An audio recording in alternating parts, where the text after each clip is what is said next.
হে আল্লাহ, আপনি তো জানেন আমি কোন মাইন নিয়ে ভিডিওটা করছিলাম। আসসালামু আলাইকুম। আর যারা রোজা রেখে আমার নামে সমালোচনা করতেছে, আল্লাহ আপনি তাদের সকলের রোজা কবুল করে নিন, আমিন। এটা সম্ভব হবে না, তা কেন? কারণ জাতির প্রিয় ডাপা বলে কথা, জাতি তো একটু করবে তাকে নিয়ে খেলা।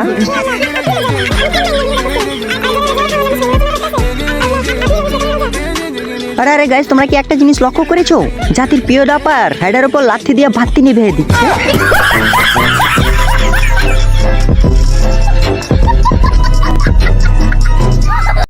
হে আল্লাহ, আপনি তো জানেন আমি কোন মাইন নিয়ে ভিডিওটা করছিলাম। আল্লাহ তো জানবে তুমি ভাইরাল হওয়ার জন্য, সমালোচনার মধ্যে থাকার জন্য ভিডিওটা করেছিলেন আপা। আর যারা রোজা রেখে আমার নামে সমালোচনা করতেছে, আল্লাহ আপনি তাদের সকলের রোজা কবুল করে নিন, আমিন। মানে গাইস, তোমরা একটা কথা বলো, সমালোচনার মধ্যে থাকতে চেয়েছিল আপামনি, তার উপরে যদি সমালোচনা থেকে এখন যদি বেরিয়ে যায় তো তাড়াতাড়ি, তাহলে কেমন চলবে এই খেলাটা? না আমাদের পিরিয়ড আপামনি যদি এমন করে ভণ্ডামি করে তাহলে কেমনে চলবে রে ভাইয়া? আবার ভণ্ডামির একটা লিমিট থাকে, মানে পর্দা করে যদি আস্তল হিজাব করে তাও এই ভিডিওটা বানাতো, কিন্তু দেখতে পাচ্ছ তো কেমন অঙ্গভঙ্গ দেখছে, তারপরে ভিডিওটা বানাচ্ছে।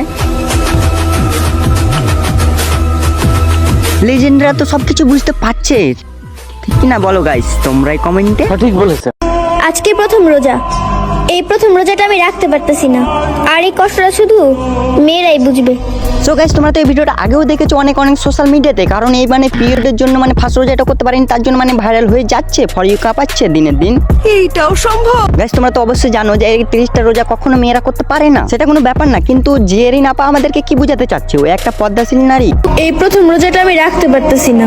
রোজা রাখতে পারস নাই ঠিক আছে, এটা আবার করে কাইন্দা টিকটক করার কি আছে? হ্যাঁ, এরপরও কোনো ব্যাপার ছিল না, কারণ তার সমস্যা হয়েছে সোশ্যাল মিডিয়াতে জানা যাচ্ছে তো কোনো ব্যাপার না, কিন্তু পিওর নিয়ে নষ্টামি করছে, ভণ্ডামিগিরি করছে। কি বলবো তোমাদেরকে, আগে ভিডিওটা দেখে নাও তারপরে কথা বলতে আছি। সেদিন তুমি বলে প্রথম রোজা রাখতে পারো নাই, এটা কতটা সত্য? আমি জাস্ট এটা কন্টেন্ট দিছি গাইস, এই কন্টেন্টটা মানুষ তো সিরিয়াস ভাবে নিছে, আমার বলার মতো কিছুই নাই। তো ওটা বলা জাস্ট কন্টেন্ট ছিল, আপনারা সিরিয়াস ভাবে নিছেন, এটা আপনাদের ব্যর্থতা। আচ্ছা, তার মানে কি এটা বুঝাতে চাচ্ছ যে কন্টেন্টের অভাব হলে কি মানে 3 সেকেন্ডের ভাইরাল লিঙ্ক পাওয়া যাবে না কেমন কি? আমিও কাকে কি বলছি, মানে প্রতিবন্ধীর একটা লিমিট থাকে, কিন্তু এই টিকটকারদের কোনো লিমিট থাকে না। এখন যদি জেরিনকে আমি সামনে পেতাম তাহলে হাডার উপর লাথি দিয়ে ভাবতি নিভে দিতাম।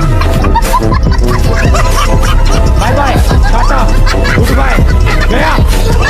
সো হে গাইস, আসসালামু আলাইকুম, this is Arif, welcome back to a new video. So কি অবস্থা, আর কেমন আছো তোমরা সবাই? আজ একটা বিরাট ফাটাফাটি হয়েছে। আশা করি তোমরা অনেক ভালো আছো, কারণ এই রামাদান মাসটাতে আমাদেরকে পরিবর্তন হতে হবে রে ভাই। একটু যদি ভালো না থাকো তাহলে কেমনে চলবে? নিঃসন্দেহে তুই ঠিক কথা বলেছিস। সো এই কয়টা রোজা কে করেছো তো আমার কমেন্টে জানিয়ে দিও, তোমাদেরকে তো দেখতে চাই আমি কে রোজা করছো বা কে রোজা না রেখে ভণ্ডামিগিরি করতেছো।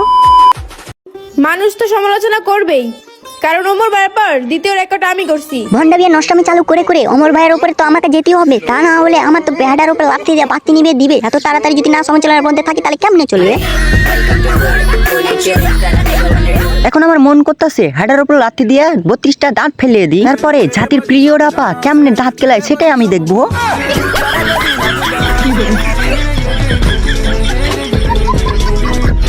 By, tata, good bye, Gaya.